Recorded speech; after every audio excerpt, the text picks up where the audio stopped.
Hello guys, I wanted to come on here and make another video to go off of my last one that I just posted. That video has such great content and information, but the audio quality is just not there. So I wanted to hop on here and just kind of reiterate some points and share some other points as well. The last video I made was about the savior complex.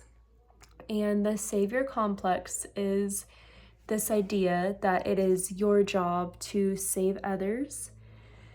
You take on the role of taking care of other people, of taking on other people's emotions, other people's problems.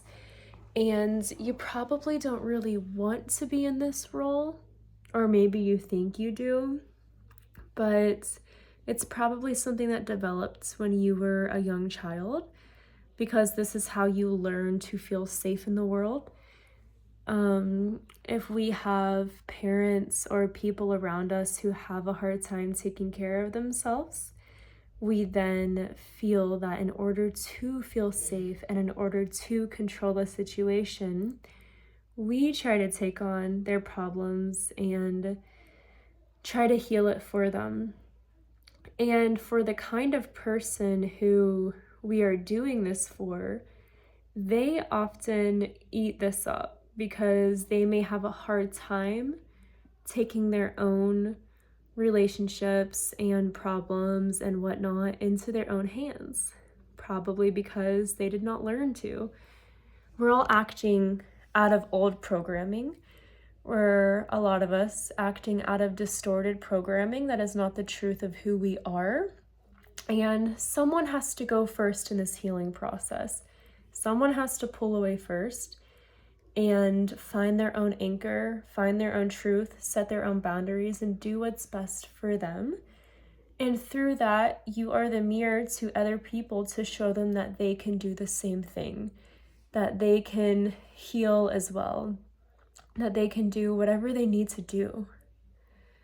So what I want to say about this kind of dynamic is we feel like we're acting from a place of love when we are trying to, like, I love you so much, I want to make sure you're okay. I love you so much, I don't want you to be sad.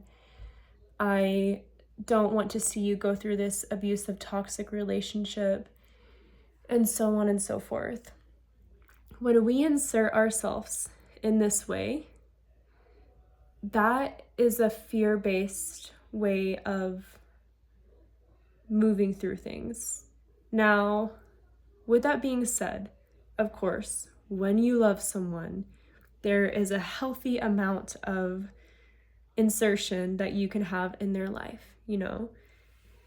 There's a point to where this is healthy, but there is very quickly a point to where this is unhealthy in your life and to where it's draining you, to where you become a doormat, to where you no longer feel like you have any worth, or that you even exist anymore, because your life is here to serve other people. It's not actually, but it feels like it. And let's see, I'm trying to think of some of the points that I made from this last video. Okay, so each and every one of us have our own soul journey. I believe that our souls came here and chose our unique paths, our unique traumas and wounds and karmic lessons to go through. And when we try to insert ourselves in the lives of another and save them from themselves, we are not fully allowing them to go through what it is they need to learn their karmic lessons. We're kind of giving them a cushion and keeping them reliant because we're afraid of what will happen. And there's layers and levels to this. You know, it's complex. This kind of stuff is very complex, and it's easy to tell someone to set a boundary with someone, but it's hard to actually do it a lot of the time. And when you're in this kind of relationship, there's nuances to it, you know? It's not easy to see someone you love choose a path of a downward spiral. It's not easy to watch someone in a toxic relationship. It's not easy. It's hard. But the truth is, this is part of their path. And for you, if you're resonating with this message, part of your path might be pulling back your energy. Part of your path might be connecting back to your sense of self and pouring more of your life force energy into yourself, into your dreams, your visions, your missions, rather than pouring all of that energy into other people who probably aren't even changing anyways. That's the thing, is usually when we're in these dynamics, rarely do they actually shift. And even when they shift, they usually manifest again into another similar situation. And that's because nothing can just be healed from the external alone. It has to be healed within first, and then life can mirror back to you.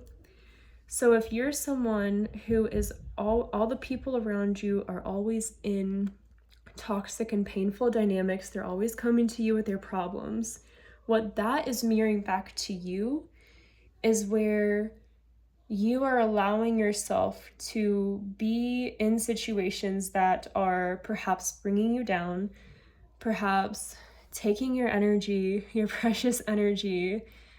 A good way to think is like, what do you want in life? Like if you're creating your dream life, what do you want from your friends? What do you want from your family members? Do you want to have like really cohesive, loving relationships and connections with your friends and family members? Ones that aren't always stressful and chaotic and just bringing you down. So figure out what it is that you want from these relationships, and then see where you are at right now in these relationships. And from that point, start practicing giving yourself what you want. Giving yourself that feeling of connection and safety with yourself, that feeling of worthiness within yourself. Start developing this idea that you are worthy of healthy relationships, because it starts within first. Life is always mirroring something back to you.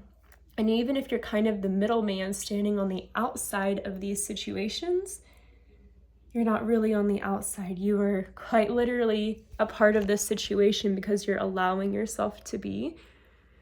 Because there's some programming within you that feels like being here is where I will find my love. Being here is where I will find my safety. If I can fix this, everything will be okay. If I can fix this, I will be safe. My family will be safe. That is a distorted view, because you have to feel it within first. And oh, my brother's calling me. Yeah, Bobby? Okay, I'm gonna go ahead and cut the video right here, but you guys get the point. I love you, and I will catch you all in the next video. Bye.